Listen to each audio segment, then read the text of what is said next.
البي ام او والبي ام سي. اتسالت بعد الفيديو اللي فات عن معنى الحروف دي، واتسالت كذلك قبل كده من افراد معايا في التيم اذا كانوا هم نفس الحاجه ولا لا. تعالوا معانا عشان نعرف اكتر ايه الفرق بينهم. البي ام او ممكن يكون اختصار لثلاث حاجات مختلفه، ممكن يبقى بورتفوليو مانجمنت اوفيس، بروجرام مانجمنت اوفيس، او بروجكت مانجمنت اوفيس.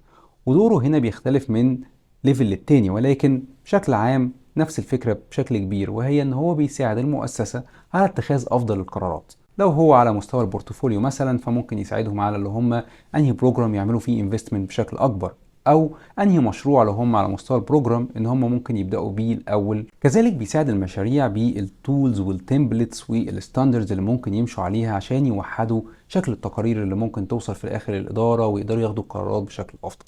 لو جينا نتخيل ده على شركه ريال استيت كومباني، في الليفل بتاع الكومباني نفسه او البيزنس كبورتفوليو، ممكن يكون ليها هنا مكتب بيدعم الشركه في ان هي ايه المشاريع اللي تفتحها وتقدر تعمل انفستمنت فين عشان يجي لها افضل ربح.